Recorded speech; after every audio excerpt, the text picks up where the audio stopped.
मय्यावेश्य मनो ये मां नित्ययुक्ता उपासते श्रद्धया परयोपेताः ते मे युक्ततमा मताः।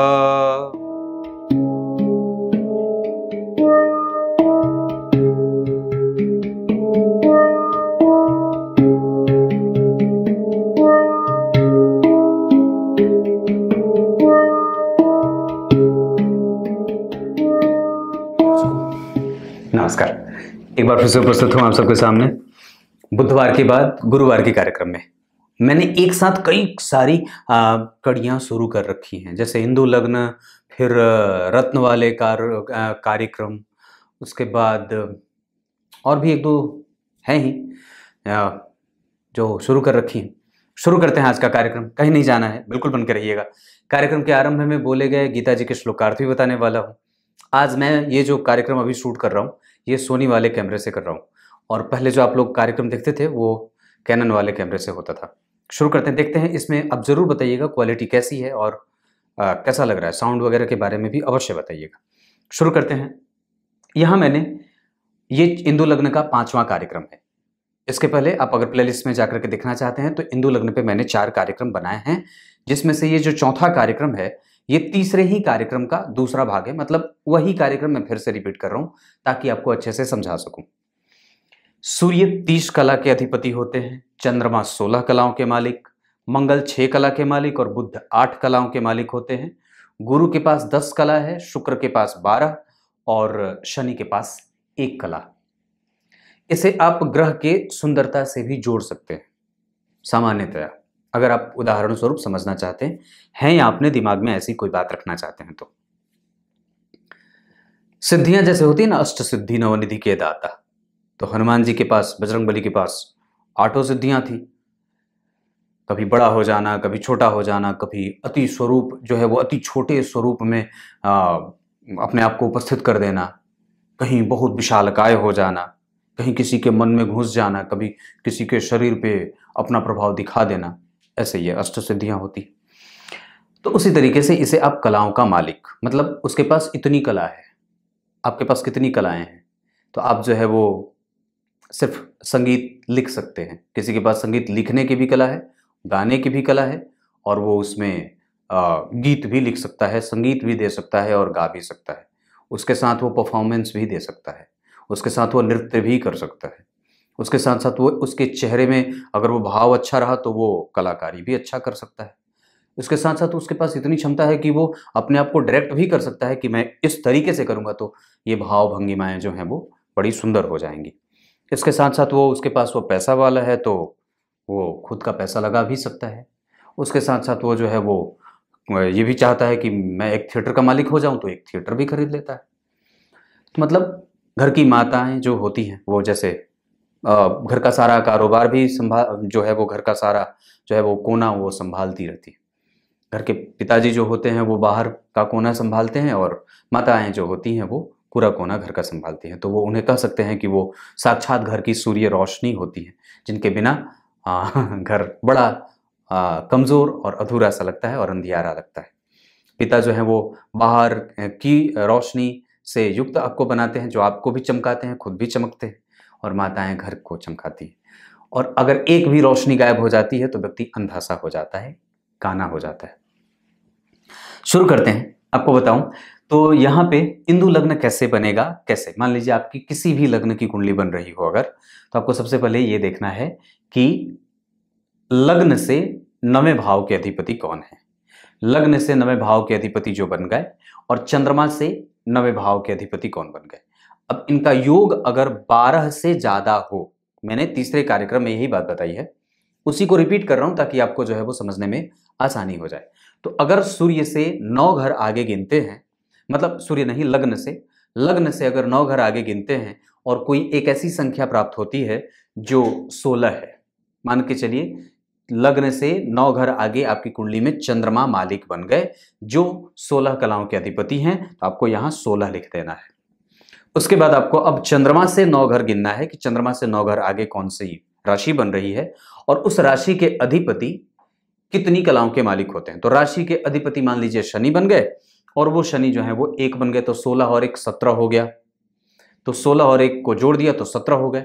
अब ये 12 से चूंकि ज्यादा है, इस वजह से इसे 12 से भाग दे दिया। तो 17 में 12 का भाग देंगे तो कितना बचेगा, 12 इकाई 12, यानी कि 17 में से 12 घटाया तो 5 बच गए। 17 में से 12 घटाया तो 5 बच गए। अब चंद्रमा से 5 घर आगे आपको गिन लेना है, और चंद्रमा से 5 घर आगे जो अंक लिखा रहेगा वही आपकी कुंडली का इंदु लग्न बनेगा। अब मैं आपको बताऊं कि अगर चंद्रमा से 5 घर आगे गिनते हैं और सिर्फ शुभग्रह वो बन गया, मान लीजिए यहां पे कोई एक शुभग्रह की राशि बनी, जैसे शुक्र शुभग्रह और शुक्र की ही राशि बन गई, या कोई एक राशि बनी जो शुभग्रह उसका मालिक है, या तो बुध, या तो शुक्र, या तो चंद्रमा, या तो गुरु, ये 4 जो है वो शुभग्रह होते हैं। तो अब करना क्या है कि आपको ये देखना है कि लग्न पे शुभग्रह का अगर प्रभाव बन रहा है और उस पे किसी भी तरीके से कोई पापक ग्रह की दृष्टि नहीं है, इसका मतलब ये होगा कि व्यक्ति जो है वो शुद्ध इनकम कमाएगा और सफल हो करके धीरे धीरे प्रगति के साथ ही सही पर बेहतरीन व्यक्ति के तौर पे समाज में जाना जाएगा, और साथ ही साथ उसके धन के सोर्स जो होंगे वो बड़े ही शुद्धतम तरीके से होंगे, क्योंकि उसके जीवन में शुभता का संचार ज्यादा रहेगा। ये पहला जो है वो प्रभाव रहेगा। इसके अतिरिक्त अगर वो शुभग्रह बना या पापग्रह बना और उस पे पापग्रह के अधिक प्रभाव देखे जा रहे हो, जैसे खाली पापग्रह नहीं देखा है, या फिर किसी लग्न में जो ग्रह राशि बनी है, इंदु लग्न का जो लग्न बना है, अगर उस पे लग्न और पापक दोनों का प्रभाव है, या लग्नेश लग्न को देख रहे हो, भाग्येश लग्न को देख रहे हो, लग्न के अधिपति लग्न को देखें और उस पे जो है वो किसी भी अशुभ भाव के अधिपति की दृष्टि न पड़ती हो, मतलब 12वें 8वें 6वें तीसरे भाव के अधिपति की दृष्टि न पड़ती हो, तो ऐसा कहा जा सकता है कि व्यक्ति ऋण वगैरह से संबंधित उसको परेशानियां नहीं होंगी जीवन में, वो जीवन में कभी भी बट्टा नहीं खाएगा, नुकसान में नहीं रहेगा। अगर वहीं लग्नेश 8वें 6वें 12वें बैठे हों तो व्यक्ति तरह तरह के तिकड़म भिड़ा करके, तरह तरह का काम करके, अगर लग्नेश लाभ भाव में बैठ जाए, जो इंदु लग्न का लग्न बना, अगर वो लाभ में बैठ जाए, तो आप ये कह सकते हैं कि व्यक्ति कई जगह से मल्टीपल सोर्स ऑफ इनकम वो जनरेट कर सकता है और कई जगह से वो धन कमाएगा। साथ ही साथ 2 रुपए लगा करके 20 रुपए कमाने की उसकी जो है वो मति बुद्धि रहेगी कि वो कैसे कितना ज्यादा अधिक संख्या में धन कमा सकता है। ये बात भी बनती है। अब इसके बाद मैं यहाँ पे एक बात और भी जोड़ दूं कि हमेशा ही आपको 2 बातें इंदु लग्न में अवश्य ही देखनी चाहिए, और वो ये है कि लग्न का अधिपति लग्न को देख रहा है या नहीं। ये पहली बात है। जो इंदु लग्न बना उसका अधिपति उसको देख रहा है, या इंदु लग्न में लग्नेश 10म भाव से या भाग्य भाव से संबंध बना रहे हैं क्या।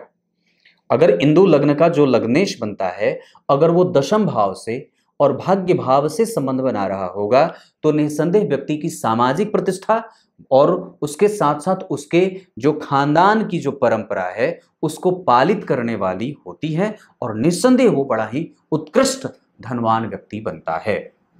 अगर लग्नेश का संबंध 5म भाव से होता हो, जैसे इंदु लग्न के अधिपति जो बनते हो अगर वो 5म भाव के अधिपति के द्वारा देखे जाते हो या धन भाव के अधिपति के द्वारा देखे जाते हो, जो शुभग्रह या पापग्रह हो उससे कोई फर्क नहीं पड़ता है। लेकिन अगर इंदु लग्न का लग्नेश 5म भाव के अधिपति और धन भाव के अधिपति जो भी बनते हों उसके द्वारा देखे जाते होंगे तो व्यक्ति पुराना धनी होता है और उसकी पैतृक संपत्ति का वो लगातार वाहक होता है, और लगातार उसके पास जो संपत्ति का प्रभाव है वो बनी रहती है। ऐसे स्थितियों में अगर आप जा रहे हैं तो निस्संदेह आपको इस बात पे विचार करने की आवश्यकता है कि क्या ऐसी स्थिति बन रही है। अब एक बात आपको और भी बताता हूं जो कि इंदु लग्न के बारे में बड़ी नई है और अच्छी है, कि अगर इंदु लग्न के लग्नेश 6वें भाव के अधिपति से संबंध बनाते हो और या तो फिर वो 4थे भाव से संबंध बनाते हो, अगर इंदु लग्न के लग्नेश विशेषतया 6वें भाव के अधिपति से संबंध बनाते हो तो व्यक्ति पैतृक संपत्ति से जुड़ करके या पिता के साथ जुड़ करके भी अथाह धन का मालिक बनता है, यानी कि वो पिता के कारोबार को आगे बढ़ाने वाला होता है। ऐसी स्थितियां भी इंदु लग्न से देखी जाती हैं। इसके साथ साथ सोर्स ऑफ इनकम तो मैंने बताया कि यहां से पैतृक संपत्ति, समाज से, देश सेवा से आदि आदि आदि आदि जगहों से वो व्यक्ति धन कमाता है। लेकिन यहां विशेष बात यह है कि लग्नेश का संबंध किस भाव के अधिपति से हो रहा है। अगर लग्नेश का संबंध दशम से बना तो सामाजिक और उत्कृष्ट कार्य से, अगर लग्नेश का संबंध दशम भाव से बना है तो निस्संदेह, और छठे भाव से बना है तो पिता से जुड़ करके, अगर भाग्य से और पंचम से बना है तो उसका पिछला जन्म भी बड़ा उत्कृष्ट और अच्छा रहा था। ऐसे ये चीजें आपको देखने को मिल जाएंगी। अपने बड़े भाई के साथ जुड़ करके भी व्यापार वो अगर करना चाहे तो भी कर सकता है। मतलब टोटल तरीके से अगर बताऊं तो इंदु लग्न से आप ये भी स्पष्टतया समझ सकते हैं कि व्यक्ति कहां से किस तरीके से धन कमाएगा और उसके धन के आने की गति कैसी रहने वाली है। मतलब वो, अगर आप इस पे और भी गंभीरता से विचार करें तो मैंने इस पे कार्यक्रम जो पिछला वाला बनाया था, चौथा नंबर कार्यक्रम, उसमें बात कही थी कि लग्नेश के ऊपर भाग्य भाव के अधिपति की दृष्टि हो कहीं से भी, अगर आपकी कुंडली का जो इंदु लग्न का लग्नेश है अगर उस पे भाग्य भाव के अधिपति की या धन भाव के अधिपति की दृष्टि पड़ जाए तो व्यक्ति सच में बहुत धनवान होता है और उत्कृष्ट धन का मालिक होता है। उसके धन कमाने के कई तरीके होते हैं और कई जगह से वो धन कमा सकता है। ये स्थितियां भी जन्म कुंडली में बनती हैं और बड़ा ही सामान्यतया बता दूं तो चाहे जितना भी वो उत्कृष्ट धन कमाए, चाहे जितना भी वो आगे जाए, समाज में उसकी प्रतिष्ठा हमेशा बरकरार रहती है। चाहे उसके पीठ पीछे लोग बुराई कितनी भी करें पर सामने किसी की भी हिम्मत नहीं होती है कि उसकी बुराई कर दे। मतलब समाज का वो बड़ा ही एक अलग तरीके की छवि के साथ व्यक्ति समाज में आगे बढ़ने वाला होता है। आप इसको ऐसे भी कर सकते हैं। ऐसे ये चीजें देखी जाती हैं। तो ये इंदु लग्न का 5वां कार्यक्रम। अभी एक कार्यक्रम अंतिम में कि अगर जोड़ने पर 0 आ जाए या शेष 0 बच जाए तो क्या करेंगे, वो कार्यक्रम अगले कुछ दिनों में बना दूंगा। अब आइए गीता जी के श्लोक का अर्थ बता देता हूं। गीता जी के 12वें अध्याय के दूसरे श्लोक में भगवान ने अर्जुन से ये बात कही थी। कल क्या उन्होंने पूछा था, आज भगवान उत्तर दे रहे हैं। परसों दिन पूछा था, कल भी उत्तर दिया था, आज भी उत्तर ही दे रहे हैं। क्या दे रहे हैं? जो अनन्य भक्ति और भाव से मुझ में ही रचा और बसा हुआ अपने आप को बना लेता है। कि बड़ी अच्छी बात याद आ गई, बता देता हूं। मैं इतनी बार आपको प्रणाम करता रहूं, इतनी बार प्रणाम करता रहूं कि जितनी बार भी मैं श्वास लेता हूं उतनी बार आपको प्रणाम करता रहूं। बस यही हो जाए, बस यही हो जाए, फिर तो कुछ सोचने की बात ही नहीं है। जितनी बार श्वास अंदर गया प्रणाम किया, जितनी बार श्वास को बाहर छोड़ा, अब जितनी बार लेंगे उतनी बार ही छोड़ेंगे, तो हर श्वास के अंदर जाने पर प्रणाम कर लिया और ईश्वर के चरण का याद कर लिया।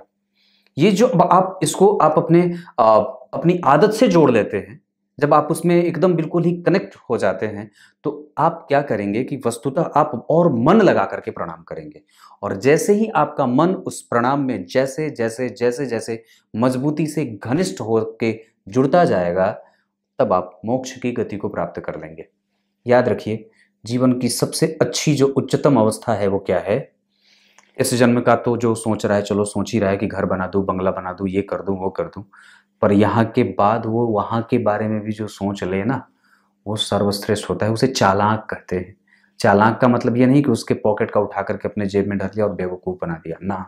चालाक का मतलब हो कि यहाँ है, आपके बीच में है, पर वो वहाँ है नहीं, उसकी मति बुद्धि कहीं और है। वो उसकी मति बुद्धि जो है वो श्वास के प्रणाम पे है। मैंने श्वास लिया तो प्रणाम किया कि नहीं किया, मैंने श्वास छोड़ा तो प्रणाम की कि नहीं की। इतनी बार प्रणाम कर दूं कि जगदीश्वर स्वयं प्रकट हो जाए कि इतना क्यों श्वास ले रहे हो और इतना क्यों याद कर रहे हो, लो मैं आ ही गया। कुछ इसी तरीके से आज के कार्यक्रम का समापन करते हैं। तब तक के लिए इजाजत दीजिए, कल एक बार फिर से उपस्थित होंगे आप सबके सामने। तब तक के लिए बहुत बहुत नमस्कार।